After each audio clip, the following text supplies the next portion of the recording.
Ciao a tutti! Oggi io e Alessio vogliamo fare una cosa un po' pericolosa.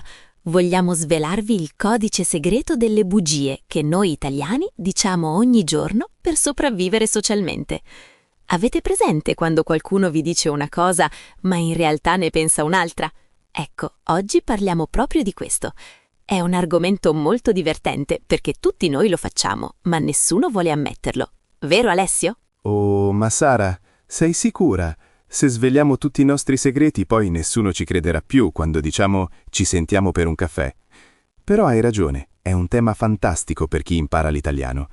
Spesso gli studenti capiscono le parole, ma non capiscono il vero significato che c'è dietro. Quindi ragazzi, mettetevi comodi. Se vi piace questa idea, ricordatevi di mettere un like al video, così capiamo che volete altri contenuti di questo tipo. Esatto. Allora, iniziamo dalla bugia più famosa di tutte, quella che sentiamo ogni giorno, almeno 10 volte al giorno. Sto parlando della mitica frase «Arrivo tra 5 minuti». Alessio, quante volte l'hai detta oggi? Sii onesto, per favore. Ah, solo 2 o 3 volte, lo giuro. Ma vedi, Sara, il problema è che in Italia 5 minuti non sono 300 secondi. 5 minuti sono un'idea. È un modo gentile per dire che sono ancora vivo e che sto arrivando, prima o poi. Se un italiano ti dice «arrivo tra 5 minuti», significa che forse è ancora sotto la doccia o forse sta cercando le chiavi di casa. È verissimo. Io, per esempio, quando dico «sto scendendo», in realtà ho appena iniziato a mettermi le scarpe. Non lo faccio per cattiveria, è solo che non voglio rendere triste l'altra persona. Se dicessi la verità, tipo «guarda, ho appena iniziato a truccarmi e arriverò tra mezz'ora», il mio amico sarebbe molto arrabbiato. Invece con 5 minuti tutti sono più tranquilli. Sì, è una bugia diplomatica, serve a mantenere la calma. Se siete d'accordo con me e anche voi siete un po' ritardatari, iscrivetevi al canale. Qui impariamo l'italiano vero, quello che si usa per strada, non quello dei libri noiosi. Ma dimmi Sara, secondo te qual è il momento esatto in cui la bugia dei 5 minuti diventa un problema? Penso che diventi un problema quando la ripeti ogni 10 minuti per un'ora intera. Quando scrivi il primo messaggio e dici 5 minuti, poi dopo 20 minuti scrivi «sono dietro l'angolo» e dopo altri 20 minuti scrivi «sto parcheggiando». Ecco, lì la situazione diventa comica. Però è incredibile come noi italiani accettiamo questa cosa. Se un mio amico arriva in ritardo e mi dice questa bugia, io non mi arrabbio quasi mai, perché so che anche io faccio lo stesso. È vero, c'è una specie di patto segreto tra di noi. Sappiamo che è una bugia, ma facciamo finta di crederci. È come una danza. Ma la cosa più bella è quando usi questa bugia al telefono mentre sei ancora a letto. Usi una voce un po' affaticata per far credere che stai correndo e dici «Sì, sono quasi lì, sto girando la strada» e invece sei ancora sotto le coperte al caldo. Oh, che brutta cosa, Alessio. Io non arrivo a tanto. Però è vero che il tono della voce cambia tutto. Bisogna sembrare molto stressati per essere credibili. Se la voce è troppo calma, l'altro capisce subito che stai mentendo. Invece se fai un po' di rumore con le chiavi o cammini velocemente mentre parli, la bugia funziona perfettamente. Esatto, serve l'atmosfera giusta. Questa è la prima grande bugia sociale, ma ce ne sono tante altre che riguardano gli inviti e la vita quotidiana. È proprio un modo di comunicare che fa parte della nostra cultura. Spero che gli amici che ci ascoltano stiano imparando queste piccole sfumature. È importante capire che l'italiano è una lingua fatta anche di silenzi e di mezze verità gentili. Assolutamente. E queste piccole bugie rendono la vita più morbida, meno dura. Immagina se fossimo tutti onesti al 100%. La vita sarebbe un continuo litigare. Invece così sorridiamo e diciamo «va bene, ti aspetto». Tanto sappiamo che quei 5 minuti sono speciali. Ma ora che ci penso, c'è un'altra frase che diciamo sempre quando incontriamo qualcuno per strada e non abbiamo tempo di parlare. Ah, oh sì, so esattamente a cosa ti riferisci, ma prima di passare alla prossima voglio dire una cosa importante. Ragazzi, se state imparando queste espressioni, scriveteci nei commenti se anche nel vostro paese esistono bugie simili o se siete tutti super puntuali. Siamo curiosi di sapere come gestite il tempo voi, perché qui in Italia, come dicevamo, il tempo è molto elastico. Alessio, so bene a cosa ti riferisci. È la classica frase «Dai, ci sentiamo presto per un caffè». Chi non l'ha mai detto? È un classico italiano quando incontriamo un vecchio amico o un conoscente per strada e andiamo di fretta. In quel momento non abbiamo tempo di fermarci a parlare davvero, ma vogliamo essere gentili. Quindi invece di dire ciao e scappare via, usiamo questa frase magica. È un modo per chiudere la conversazione con un sorriso, anche se sappiamo benissimo che quel caffè non lo berremo mai insieme. Proprio così. È il famoso caffè fantasma. È incredibile perché entrambi sappiamo che è una bugia, ma lo diciamo con così tanto calore che sembra quasi un appuntamento vero. Io lo faccio sempre. Magari vedo una persona che non sento da 3 anni, parliamo per 30 secondi del tempo o del lavoro e poi concludo dicendo «Allora mi raccomando, ci sentiamo questa settimana per un caffè, eh?» E poi, puff, sparisco nel nulla per altri 3 anni. È una bugia di cortesia, Alessio. Se incontrassi qualcuno e non dicessi «vediamoci» per un caffè, sembrerei quasi antipatica o fredda. Invece dicendo così lascio un bel ricordo della nostra breve chiacchierata. È come se dicessi «ti voglio bene, mi ha fatto piacere vederti, ma la mia vita è troppo piena di impegni». Ragazzi, se state ascoltando e siete stati invitati a 1000 caffè mai realizzati, non preoccupatevi, non è che gli italiani non vi vogliono bene, è solo il nostro modo di essere cordiali senza impegnarci troppo. Verissimo. È una forma di protezione sociale. Anzi, se vi piace come vi stiamo svelando questi piccoli segreti della cultura italiana, iscrivetevi subito al canale. È il modo migliore per capire come funziona davvero la nostra vita quotidiana. Qui non impariamo solo le parole, ma impariamo come sopravvivere in Italia senza sentirsi offesi per un caffè mai bevuto. Ma dimmi, Sara, secondo te, come si fa a capire se l'invito al caffè è vero o è una bugia? C'è un trucco speciale, vero? Oh sì, c'è un trucco infallibile. Se l'invito è generico, tipo «ci sentiamo presto», è una bugia al 90%, è solo un saluto lungo. Se invece l'amico ti chiede subito «cosa fai giovedì pomeriggio?» o «vieni al solito bar domani alle 10», allora è una cosa seria. In quel caso non puoi scappare, devi rispondere sì o no. La precisione è il nemico numero 1 delle bugie sociali.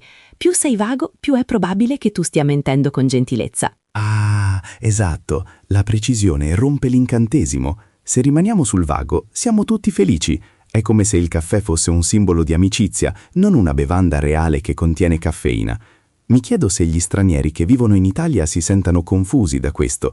Magari qualcuno aspetta davvero quella telefonata per settimane davanti al telefono. Poverini. Forse dovremmo spiegare che non è cattiveria. È solo che in Italia il caffè è una scusa per tutto. Sì, bisogna stare molto attenti ai poveri studenti di italiano che prendono tutto alla lettera. A volte però questa bugia crea situazioni imbarazzanti, anche per noi. Ti è mai capitato di dire «vediamoci» per educazione e l'altra persona risponde subito «va bene, domani alle 3 a casa mia». In quel momento il tuo cuore si ferma perché non avevi previsto che l'altro accettasse davvero l'invito fantasma. Aiuto! Quello è l'incubo di ogni italiano che vuole solo stare tranquillo sul divano. In quel caso devi inventare una seconda bugia per coprire la prima. Di solito si usa la scusa del lavoro, o meglio ancora, quella della salute. Tipo, mi piacerebbe tantissimo, ma mi sento un po' di febbre proprio ora. Ed ecco che inizia una catena infinita di piccole bugie sociali che non finisce mai. È una specie di labirinto da cui è difficile uscire. Il labirinto delle scuse. Ma torniamo al caffè. Mi piace pensare che il caffè in Italia sia la chiave per aprire ogni porta.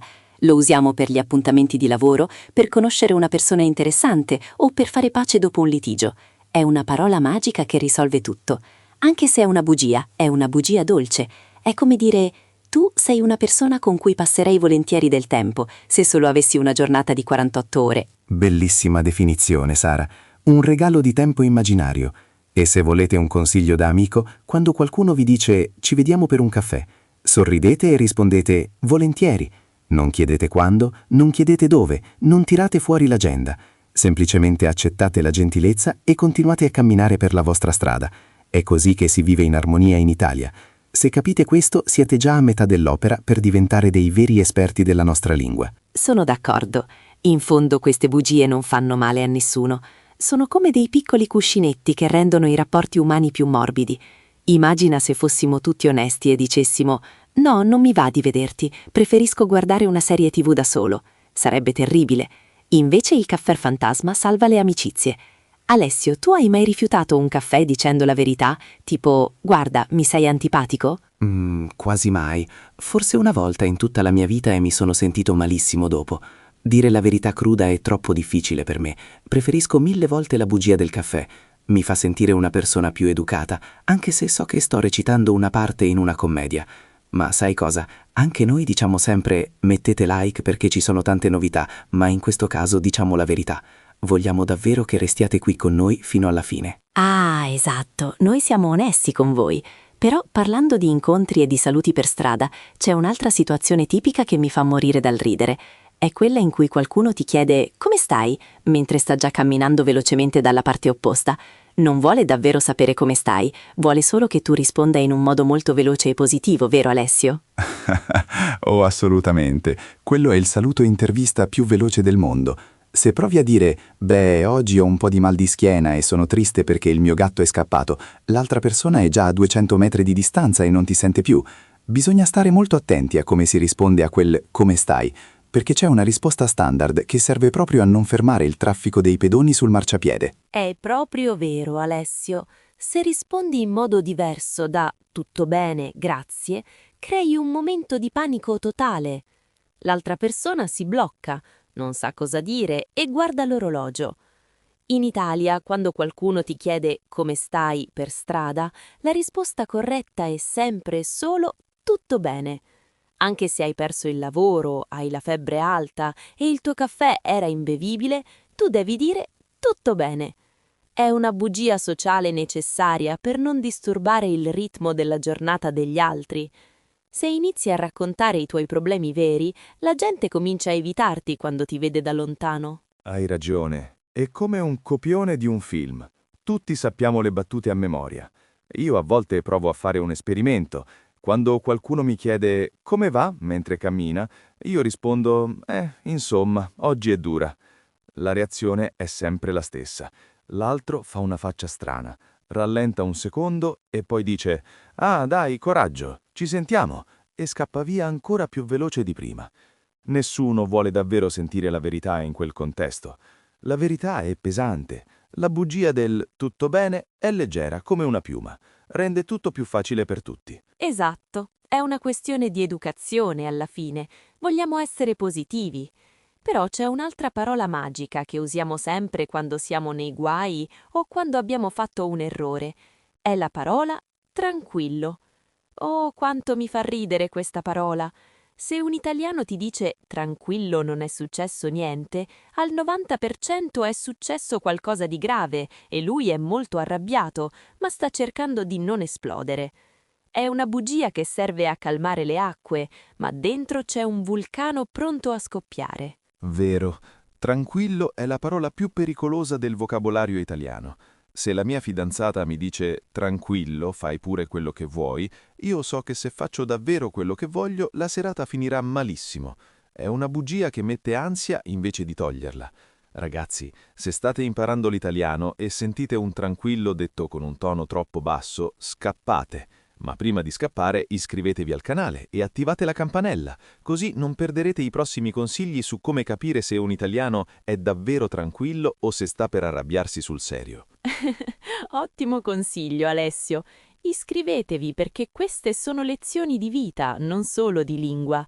Ma torniamo al tutto a posto. C'è una piccola differenza tra tutto bene e tutto a posto, non trovi? Secondo me, tutto a posto è ancora più una bugia. È come dire che tutto è in ordine, che la vita è perfetta e che non ci sono problemi all'orizzonte. È la risposta classica che diamo ai genitori o ai nonni quando ci chiedono come va la nostra vita lontano da casa. Anche se il frigo è vuoto e abbiamo finito i soldi, ai nonni diciamo sempre «Sì, nonna, tutto a posto». Oh, ai nonni non si può dire la verità. Se dici alla nonna che hai un piccolo problema, lei inizia a cucinare per 20 persone e chiama tutti i parenti. Quindi tutto a posto è una bugia di protezione per la salute dei nostri cari. Vogliamo che stiano sereni. Ma sai dove usiamo tantissimo questa bugia? Nel ristorante. Quando il cameriere viene al tavolo e ti chiede «Tutto bene? Com'è il piatto?» Anche se la pasta è scotta e il sugo non sa di niente, l'italiano medio risponde sempre «Sì, sì, ottimo, grazie». Non vogliamo mai creare problemi o fare scene davanti agli altri. È verissimo. Io sono la prima a farlo. Magari sto mangiando una cosa che non mi piace per niente, ma quando il cameriere mi guarda, io sorrido e dico che è squisito. poi magari lascio tutto nel piatto, ma la bugia l'ho detta. È incredibile come preferiamo mentire piuttosto che dire una verità scomoda. Forse è perché siamo un popolo che ama l'armonia. Vogliamo che tutti si sentano bravi nel loro lavoro, anche il cameriere che ci ha portato la pasta sbagliata. Cosa ne pensi, Alessio? Siamo troppo gentili o siamo solo troppo pigri per lamentarci? Forse un po' tutte e due le cose. Lamentarsi richiede energia. Dire sì, tutto bene, è la via più breve per finire la cena e andare via. È una bugia di comodità. Però, pensandoci bene, questo modo di fare crea un mondo tutto colorato di rosa che non esiste. Viviamo in una bolla di tutto bene, tranquillo, 5 minuti e caffè fantasma. È un mondo molto accogliente, ma a volte un po' confuso per chi non è nato qui. Ma è proprio questa la bellezza dell'Italia, no? Questa capacità di addolcire la realtà con le parole. Sono d'accordo. Le parole sono come un vestito che mettiamo alla realtà per farla sembrare più bella.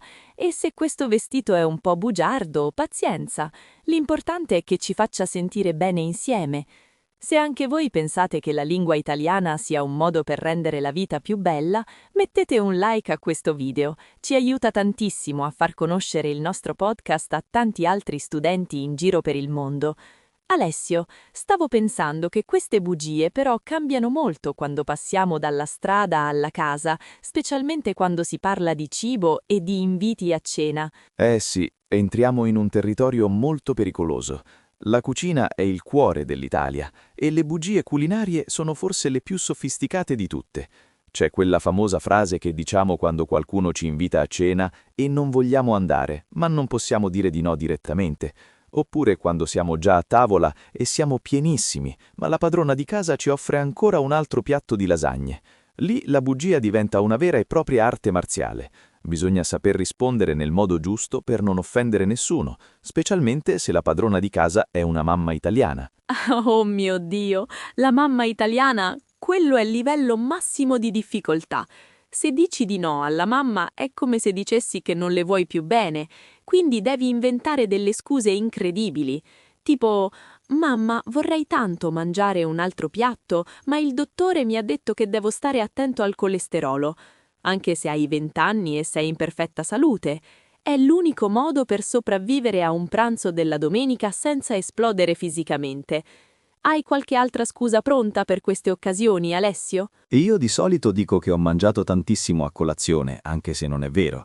È una bugia preventiva. Cerco di preparare il terreno prima che arrivi il terzo piatto di pasta. Ma la bugia più bella è quando ti invitano a cena in un posto dove non vuoi proprio andare. In quel caso la frase magica è «Che peccato, mi piacerebbe tantissimo, ma purtroppo ho un impegno che non posso rimandare». È una bugia perfetta, perché non specifichi quale sia l'impegno. Potrebbe essere un appuntamento di lavoro o semplicemente l'impegno di stare sul divano a guardare la TV in pigiama. Oh Alessio, l'impegno del pigiama è il mio preferito. È un impegno serissimo e non va mai sottovalutato. Ma la cosa più divertente è la risposta che diamo quando qualcuno ci invita a cena fuori e noi vogliamo controllare il menù o il prezzo senza sembrare maleducati. Diciamo sempre «Sì, quel posto è carino, ma forse c'è troppa confusione, cerchiamo qualcosa di più tranquillo». In realtà stiamo pensando che quel ristorante costa troppo o che il cibo non è un granché, ma usiamo la parola confusione come scusa universale. È una bugia che salva la faccia a tutti. Ah, verissimo. La confusione o il problema del parcheggio sono le due bugie preferite dagli italiani per non andare in un posto. Se dici non ci vado perché si mangia male, sembri un critico troppo severo. Se dici non ho parcheggio, sembri solo una vittima del traffico cittadino. È geniale. Ragazzi, se state trovando utili questi trucchi per sopravvivere alla vita sociale in Italia, assicuratevi di essere iscritti. Non vorrete mica perdervi la spiegazione della bugia più grande che riguarda la dieta, vero? Mettete un like se anche voi usate il parcheggio come scusa per tutto. La dieta, ecco un altro capitolo enorme. La bugia della dieta inizia sempre con «Da lunedì mi metto seriamente a dieta». Lo diciamo domenica sera mentre finiamo l'ultima fetta di torta. È una bugia che diciamo a noi stessi, ma la diciamo anche agli altri per sentirci meno in colpa. Se siamo al ristorante e ordiniamo un dolce gigante, diciamo subito «tanto domani vado a correre per un'ora». Sappiamo entrambi che non andremo mai a correre, ma dirlo ci permette di mangiare quel dolce con un sorriso. Oh, io sono il re di quella bugia. Dico sempre vado a correre domani e poi domani piove, o c'è troppo sole, o sono troppo stanco. È una bugia di speranza. Ma parlando di cibo, c'è una bugia che riguarda gli inviti a casa degli altri che è quasi un obbligo morale. Quando arrivi a casa di qualcuno e ti offrono qualcosa da bere o da mangiare, la prima risposta deve essere sempre «No, grazie, non disturbarti, non ho fame», anche se stai morendo di fame perché non mangi dalla mattina. Devi rifiutare almeno 1 o 2 volte per educazione. È vero, fa parte del nostro codice d'onore. Se accetti subito, al primo invito, sembri una persona che non mangia da giorni. Devi dire no, grazie, con un po' di timidezza. Poi la padrona di casa deve insistere almeno 3 volte. Alla terza volta puoi finalmente cedere e dire «Vabbè, allora giusto un assaggio, ma proprio poco, eh?» E poi finisce che mangi tutto quello che c'è sul tavolo. È una recita meravigliosa che facciamo ogni volta. È una bugia che serve a dimostrare che non siamo avidi. Giusto un assaggio è un'altra frase mitica. Significa portami l'intera teglia di lasagne, ma facciamo finta che io stia mangiando come un uccellino. Ma sai, Sara, c'è una bugia sociale che riguarda il cibo che mi fa sempre pensare. È quando un amico cucina per te, magari una cosa nuova che non gli è venuta bene. Tu mangi, senti che è troppo salato o bruciato e lui ti chiede «Com'è?» Lì non hai scelta, devi dire particolare, ha un sapore molto interessante, bravo. Non puoi dire che fa schifo, distruggeresti la sua autostima. Particolare o interessante sono le parole che usiamo quando non vogliamo offendere nessuno. Se un italiano ti dice che il tuo vestito è particolare o che il tuo nuovo taglio di capelli è coraggioso, inizia a preoccuparti. Significa che non gli piace per niente, ma è troppo educato per dirtelo in faccia. È una bugia di protezione estetica. Preferiamo lasciare il dubbio piuttosto che dare un dolore. In fondo la verità cruda non serve a niente in questi casi, rovina solo l'atmosfera della serata. Esatto, vogliamo che tutti si sentano a proprio agio. È come se vivessimo in una grande recita collettiva dove l'importante è che nessuno si senta mai umiliato o triste. Forse per questo siamo considerati un popolo solare e accogliente, perché usiamo queste piccole bugie come lubrificante per i rapporti umani. Però, Sara, c'è una situazione in cui la bugia diventa quasi necessaria per scappare da una conversazione noiosa ad una festa. Ti è mai capitato di dover usare la bugia del telefono? Oh, certo, è la mossa classica. Quando sei bloccato a parlare con qualcuno che non finisce più di raccontarti le sue vacanze nei minimi dettagli, all'improvviso senti il tuo telefono vibrare, anche se non è vero. Guardi lo schermo con una faccia preoccupata e dici «Scusami tantissimo, è una chiamata urgente dal lavoro, devo assolutamente rispondere», e ti allontani velocemente fingendo di parlare con qualcuno. È la via di fuga perfetta, pulita e senza offese. Ah, io l'ho fatta proprio l'altro giorno. Ho finto una chiamata di mia madre. È una bugia sicura, perché nessuno può arrabbiarsi se rispondi alla mamma. Ragazzi, se anche voi avete usato la scusa della mamma o del lavoro per scappare da una situazione imbarazzante, scrivetelo nei commenti. Vogliamo sapere quali sono le vostre bugie preferite per fuggire. Ma ricordate, la nostra non è una bugia. Restate con noi, perché la prossima parte riguarda le bugie che diciamo del lavoro. E lì si ride davvero, perché il livello di creatività degli italiani in ufficio è insuperabile. Oh sì, il lavoro è una miniera d'oro per questo argomento. Dalle scuse per il ritardo alle email finite nello spam c'è un mondo intero da scoprire. Alessio, stavo proprio pensando a quella classica frase che scriviamo quando non abbiamo voglia di rispondere subito a un messaggio di lavoro, ma lo facciamo dopo 3 giorni. Ti ricordi quale usiamo sempre per giustificarci e sembrare comunque dei grandi professionisti super impegnati? Come dimenticarla? È la regina delle bugie digitali. Ma prima di svelarla, voglio assicurarmi che chi ci ascolta stia ancora seguendo con attenzione. Questa è una lezione di sopravvivenza, ragazzi. Prendetene nota perché vi servirà la prossima volta che dovrete giustificare un ritardo in ufficio o una risposta mancata ad un amico un po' troppo insistente. Sara, credo che siamo pronti per entrare nel magico mondo delle bugie professionali. Che ne dici? Alessio, stavo proprio pensando alla regina di tutte le bugie lavorative. Scusami, la tua email era finita nello spam. È incredibile, vero? Lo spam in Italia deve essere un luogo magico e gigantesco, perché ci finiscono dentro tutte le comunicazioni che non abbiamo voglia di leggere. Usiamo questa scusa anche per i messaggi su WhatsApp. Oddio, non mi è arrivata la notifica. Oppure, avevo il telefono in modalità aereo e mi sono dimenticato di riattivarlo. Sono bugie digitali che servono a giustificare il nostro desiderio di pace e silenzio. Lo spam è il buco nero dell'era moderna. Ci finisce dentro tutto quello che ci dà noia. Ma la verità è che abbiamo visto il messaggio, abbiamo letto l'anteprima e abbiamo deciso che avremmo risposto dopo. Solo che quel dopo è diventato 3 giorni dopo. A quel punto non puoi dire «Scusa, non avevo voglia di risponderti perché stavo guardando i video di gattini su YouTube». Devi inventare un problema tecnico.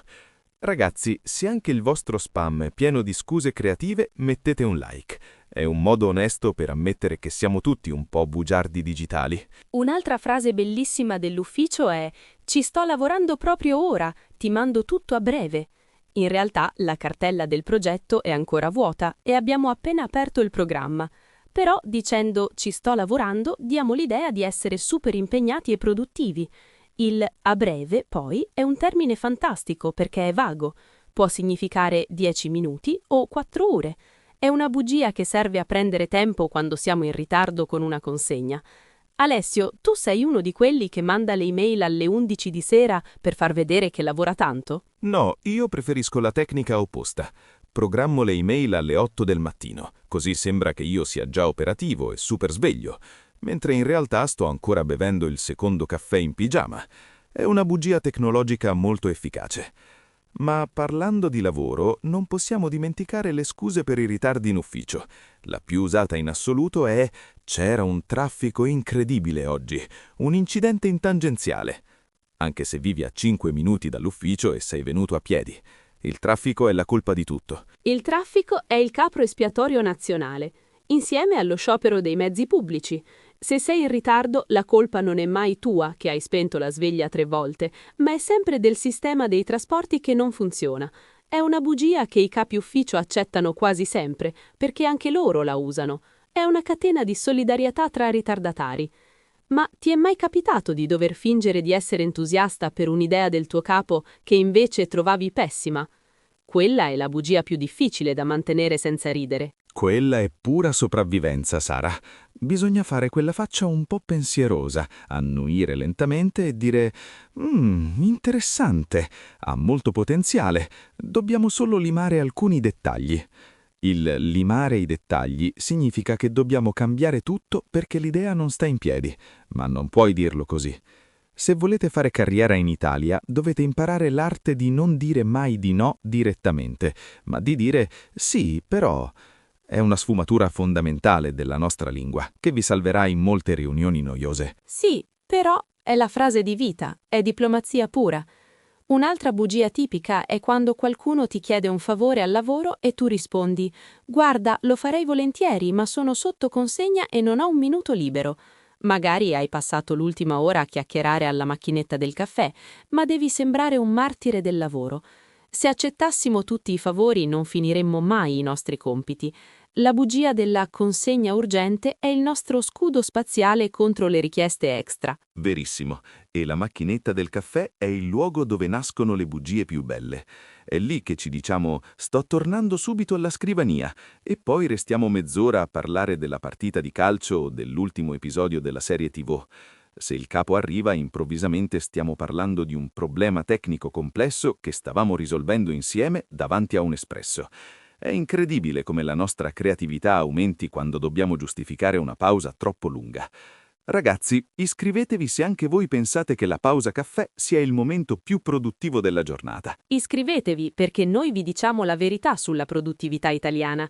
Ma Alessio, c'è una bugia lavorativa che mi fa molta tenerezza.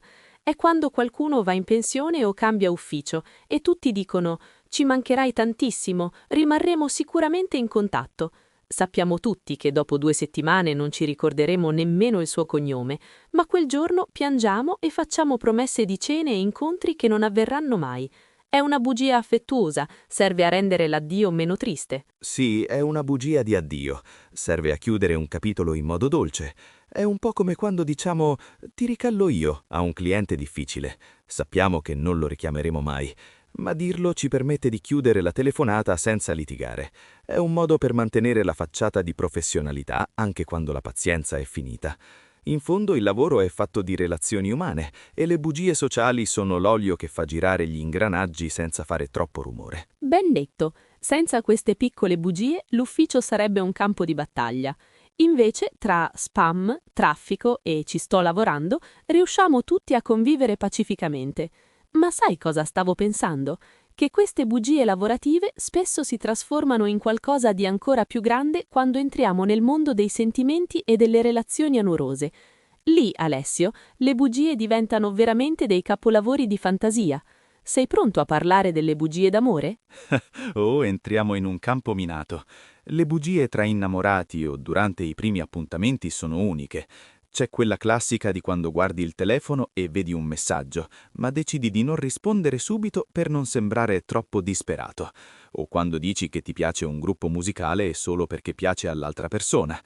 Penso che chi ci ascolta si divertirà molto, perché tutti, almeno una volta, abbiamo mentito per amore o per conquista. Ma prima di passare a questo, volevo ricordarvi che se siete arrivati fin qui, siete dei veri campioni di ascolto. Oh sì, Alessio, le bugie d'amore. Questo è il capitolo più succoso di tutti. Penso che la prima grande bugia inizia già al primo appuntamento, o forse addirittura prima, sui profili social. Chi è che non ha mai usato una foto di 3 anni fa dove sembrava appena tornato dalle vacanze, invece di una foto scattata stamattina con le occhiaie? È una bugia visiva, ma serve a presentare la versione migliore di noi stessi. E poi, quando finalmente ci si incontra, inizia la gara a chi è più interessante e pieno di hobby. Verissimo. Al primo appuntamento siamo tutti campioni di sport estremi, lettori accaniti di libri filosofici e cuochi stellati. La bugia classica? Sì, amo tantissimo fare trekking in montagna e svegliarmi all'alba per vedere il sole. Poi magari la realtà è che la domenica mattina l'unica cosa che vuoi scalare è la montagna di cuscini sul divano. Però lo dici per far colpo, per sembrare una persona attiva e avventurosa. Ragazzi, se anche voi avete finto di amare il sushi o la musica techno solo per conquistare qualcuno, mettete un like, siamo tutti sulla stessa barca. Io l'ho fatto con il calcio. Una volta ho finto di essere una grande esperta solo perché il ragazzo che mi piaceva era un tifoso sfegatato. Annuivo e dicevo, sì, quel fuorigioco era evidente, ma in realtà non sapevo nemmeno chi stesse giocando. È una bugia di condivisione. Vogliamo creare un punto d'incontro. Ma la bugia più comune nelle relazioni lunghe è quella del «certo che ti sto ascoltando, tesoro». In realtà la nostra mente è altrove, stiamo pensando a cosa mangiare a cena o alla partita, ma ogni tanto facciamo un cenno con la testa e diciamo «hai ragione». Oh, quella è una bugia di sopravvivenza coniugale. Se ammettessi di aver perso il filo del discorso 10 minuti fa, scoppierebbe una guerra mondiale. Allora usi la tecnica del riflesso, ripeti l'ultima parola che ha detto lei e aggiungi «incredibile, vero?» Funziona quasi sempre, ma parlando di messaggi c'è la bugia del «non avevo visto la notifica». È il classico trucco per non rispondere subito e sembrare una persona impegnata e misteriosa. Se rispondi dopo un secondo sembra che non hai una vita, se rispondi dopo 3 ore sei una persona di successo che ha molto da fare. Il mistero a comando, che cosa ridicola se ci pensi, eppure lo facciamo tutti. Un'altra bugia bellissima è quando il tuo partner ti chiede «a cosa stai pensando?» e tu rispondi «a niente, a nulla di particolare». In realtà magari stai pensando a una cosa stupidissima o a un dubbio esistenziale, ma dire «a niente» è la via più veloce per non dover spiegare tutto il filo dei tuoi pensieri. È una piccola bugia che protegge la nostra privacy mentale. Alessio, tu cosa rispondi quando ti fanno questa domanda? Rispondo sempre a niente, ma di solito sto pensando a quanto sarebbe bello se i cani potessero parlare o a perché i calzini spariscono sempre nella lavatrice. Se dicessi la verità, la mia ragazza penserebbe che sono pazzo, ma la bugia più pericolosa è quella dei regali. Quando ricevi un regalo che è veramente brutto, un maglione con le renne o un vaso orrendo, e devi dire «Oh, ma è bellissimo, proprio quello che desideravo, grazie». Lì serve un talento da attore da premio Oscar per non farsi scoprire. Quello è un momento di altissima tensione sociale. Devi sorridere con gli occhi e sperare che non ti chiedano mai di indossare quel maglione in pubblico. È una bugia d'amore pura, perché la dici solo per non ferire i sentimenti dell'altra persona. Se sei arrivato a questo livello di bugia, significa che tieni davvero a chi hai davanti. Ragazzi, iscrivetevi se anche voi avete un armadio pieno di regali orribili che non potete buttare via per colpa di una bugia gentile. Iscrivetevi, così almeno soffriremo insieme.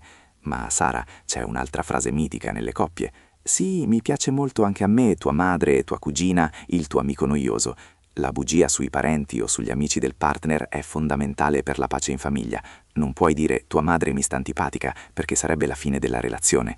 Quindi impari a sorridere e a sopportare le cene della domenica, dicendo che sono esperienze interessanti. È un sacrificio che facciamo in nome del sentimento. Povere suocere sono sempre le vittime di queste bugie. Però è vero, la diplomazia sentimentale richiede molta fantasia. Un'altra bugia classica è il «non sono arrabbiata, va tutto bene». Lo diciamo con una voce ghiacciata che potrebbe congelare un deserto. È una bugia che in realtà è un invito a insistere, a chiedere scusa, a capire cosa è successo. È un modo per testare quanto l'altro ci conosce. È un po' contorto, lo so, ma fa parte del gioco dell'amore in Italia. Molto contorto. Per noi uomini è un labirinto senza uscita. Se crediamo alla bugia e stiamo tranquilli, siamo insensibili. Se non ci crediamo, siamo insistenti. Non si vince mai. Ma vedi Sara, tutte queste bugie hanno una cosa in comune. Servono a far sentire l'altro speciale o a evitare conflitti inutili. Anche quando diciamo sei bellissima appena sveglia, magari è una piccola esagerazione, ma è una bugia che fa bene al cuore e inizia la giornata con il piede giusto. Quella è la bugia più dolce del mondo e noi donne la accettiamo sempre volentieri, anche se sappiamo di avere i capelli spettinati. In fondo l'amore è anche questo, decidere di credere alle bugie belle dell'altro. Ma sai cosa? Oltre all'amore e al lavoro, c'è un altro ambito dove gli italiani sono maestri della bugia creativa, quando devono giustificare una multa o un piccolo problema con le autorità. Lì la fantasia diventa veramente incredibile, quasi magica. Oh, lì entriamo nel regno della sceneggiatura cinematografica. La bugia davanti a un vigile urbano o a un controllore sul treno è un momento di teatro puro. Ma guardi, stavo andando proprio ora a spostarla. Oppure, la macchinetta dei biglietti non funzionava, lo giuro.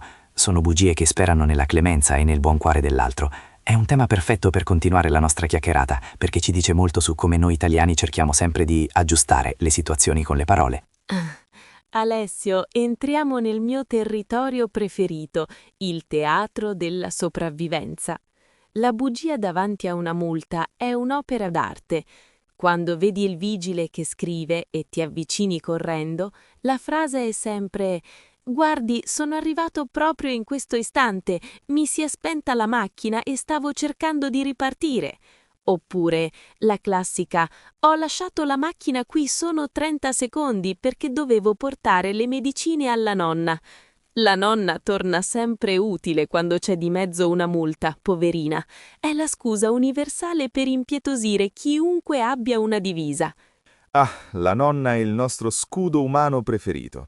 Ma la cosa incredibile è che mentre diciamo queste bugie, ci crediamo quasi anche noi. Usiamo una faccia così triste e disperata che il vigile a volte si sente quasi in colpa per aver fatto il suo lavoro. È quel tentativo tutto italiano di trasformare una regola rigida in una conversazione umana. Ragazzi, se anche voi avete provato a convincere un controllore che il vostro biglietto era appena scaduto per colpa dell'orologio rotto, mettete un like. Vediamo quanti attori mancati ci sono tra i nostri ascoltatori. E vogliamo parlare di quando sei sul treno e vedi il controllore, ma non hai fatto in tempo a convalidare il biglietto?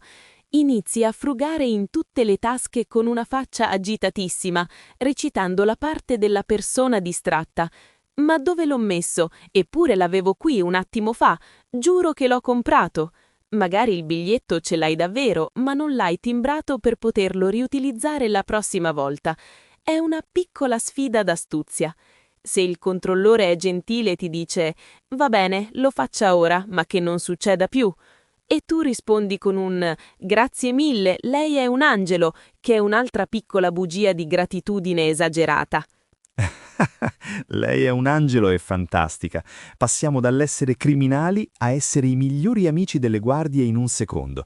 Ma c'è un'altra situazione simile, quella dei piccoli incidenti in macchina. Quando due italiani si toccano con lo specchietto, la prima reazione è scendere e dire «Ma io ero fermo», anche se stavi andando a 80 all'ora. È una bugia automatica, una difesa istintiva. Poi, dopo 10 minuti di discussione, ci si mette d'accordo con un «Vabbè dai, non è successo niente, facciamo finta di nulla». Facciamo finta di nulla è la soluzione di metà dei problemi in Italia. Se non lo vediamo, non esiste. È una bugia collettiva che ci permette di evitare scartoffie, assicurazioni e ore di stress. Però, Alessio, questo modo di fare ci porta anche a quella famosa bugia che diciamo ai turisti quando ci chiedono indicazioni stradali e noi non sappiamo la risposta. Invece di dire non lo so, che ci sembra brutto, iniziamo a dire allora vada dritto, poi giri alla seconda a destra, o forse era la terza. Preferiamo dare un'indicazione sbagliata piuttosto che sembrare poco ospitali. Oddio, è vero, quella è la bugia più pericolosa del mondo. Mandiamo la gente dalla parte opposta della città, solo perché vogliamo essere d'aiuto a tutti i costi. È un paradosso incredibile. Mentiamo per gentilezza, ma finiamo per creare un disastro. Ragazzi, se vi capita di chiedere indicazioni in Italia, chiedete sempre a 3 persone diverse e fate la media. E nel frattempo iscrivetevi al canale per evitare di perdervi in altre sfumature della nostra cultura. Solo qui vi diciamo la verità sulle nostre bugie, senza mandarvi nella direzione sbagliata. Bellissimo consiglio. La media delle indicazioni è fondamentale per sopravvivere. Ma sai cosa mi fa riflettere? Che tutte queste bugie, da quelle col vigile a quelle con i turisti, mostrano che per noi il rapporto umano conta più della regola scritta. La regola dice niente sosta, ma la bugia dice ho bisogno di un attimo di comprensione. È un modo di personalizzare la vita, per non sentirci solo dei numeri. Certo, a volte esageriamo, ma c'è qualcosa di molto poetico in questo sforzo continuo di aggiustare la realtà con la fantasia. È proprio così, Sara. È una forma di creatività quotidiana. Siamo un popolo di navigatori, poeti e inventori di scuse. Ma la cosa bella è che quando ci scopriamo a vicenda, spesso ci facciamo una risata sopra. Non c'è cattiveria, c'è solo il desiderio di rendere la giornata un po' meno rigida. Però attenzione, perché stiamo arrivando alla fine del nostro viaggio. C'è un'ultima categoria di bugie che dobbiamo affrontare, ed è forse la più profonda: le bugie che diciamo a noi stessi. Ah, quelle sono le più difficili da ammettere. Domani inizio la palestra, da domani non mangio più dolci. Questa è l'ultima volta che controllo il telefono prima di dormire. Sono le bugie che servono a darci speranza per il futuro. Ma c'è una bugia finale che riguarda proprio il nostro podcast di oggi, o meglio, come ci sentiamo alla fine di una lunga chiacchierata come questa. Sei pronto per l'ultima parte, Alessio? Vogliamo svelare l'ultima grande bugia sociale che riguarda i saluti finali? Sono prontissimo, ma prima voglio ringraziare tutti quelli che sono ancora qui ad ascoltarci. Non è una bugia dire che siete fantastici. Avete avuto una pazienza incredibile e speriamo che tutte queste verità sulle bugie vi aiutino a capire meglio gli italiani quando parlano. Ora, Sara, prepariamoci per il gran finale, perché l'ultima parte sarà quella che chiuderà il cerchio. E chissà, magari diremo un'ultima bugia anche noi, prima di spegnere il microfono. Eccoci all'ultima parte del nostro viaggio tra le bugie italiane. Come dicevamo prima, le bugie più divertenti sono quelle che diciamo a noi stessi per sentirci meglio. La mia preferita in assoluto è quando guardo una serie TV la sera. Guardo l'orologio, è quasi mezzanotte, e dico ad alta voce: questa è l'ultima puntata, poi vado a dormire, lo prometto. Ovviamente non è mai vero. Finisco sempre per guardare altri 3 episodi e andare a letto alle 3 del mattino. È una bugia di puro ottimismo, perché credo davvero di avere la forza di spegnere la televisione. Ah, la bugia della serie TV è un classico mondiale, non solo italiano. Ma noi italiani la usiamo benissimo anche con lo shopping e i soldi. Quando entriamo in un negozio e compriamo una maglietta molto costosa, diciamo subito «Ma sì, me la merito, è un premio per il mio duro lavoro». In realtà la volevamo e basta, ma abbiamo bisogno di una scusa ufficiale per non sentirci in colpa con il nostro portafoglio. Ragazzi, se anche voi vi fate questi regali dicendo «me lo merito», iscrivetevi al canale. Qui vi capiamo benissimo e non vi giudicheremo mai per le vostre spese. Esatto, nessuna giuria qui, solo tanta e profonda comprensione. Ma Alessio, c'è un'altra bugia che è assolutamente perfetta per chiudere questo nostro episodio. È la meravigliosa bugia dei saluti. Devi sapere, per chi ci ascolta da fuori, che noi italiani non sappiamo dire addio in modo veloce.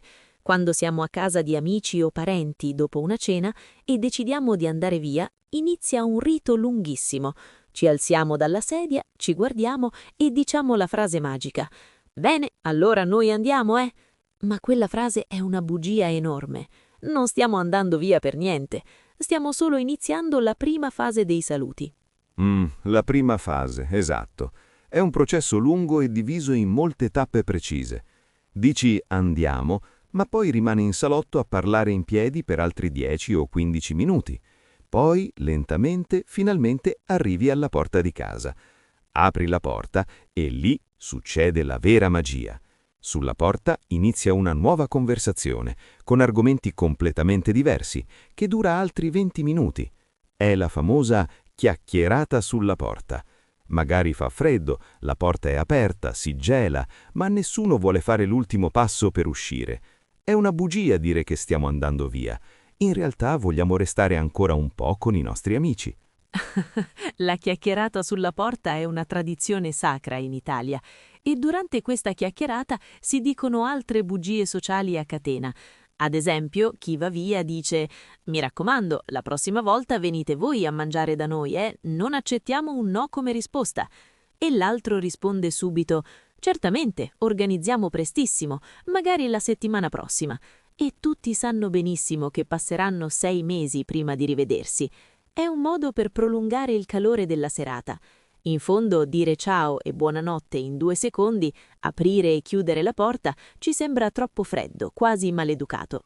È proprio questo il vero significato, Sara. Tutte le bugie di cui abbiamo parlato oggi, dal ci vediamo tra 5 minuti al caffè fantasma, dal tutto a posto al saluto infinito sulla porta, hanno una cosa in comune. Sono nate dal nostro bisogno di stare insieme, di essere gentili, di dimostrare affetto e di evitare le emozioni negative.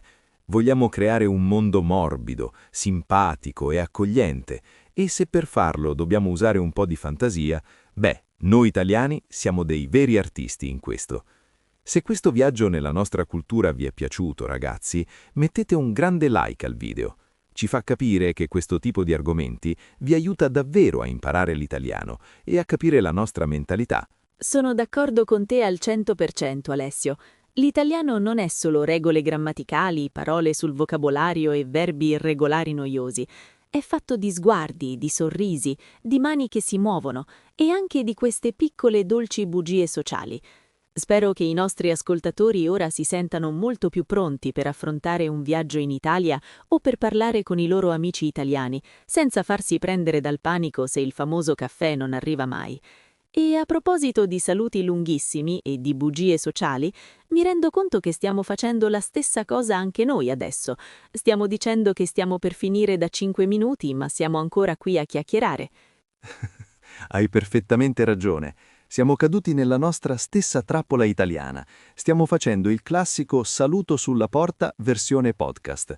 Allora, per non essere troppo italiani fino alla fine, direi di chiudere davvero questa volta. Grazie a tutti di cuore per averci ascoltato fino a qui. Siete stati un pubblico fantastico. Ricordatevi di iscrivervi, di lasciare un bel commento con la vostra bugia sociale preferita e di attivare le notifiche. E, come diciamo sempre, ci vediamo prestissimo per un nuovo episodio. O forse no. Dai, scherzo, questa non è una bugia fantasma. Ci vediamo davvero la prossima volta.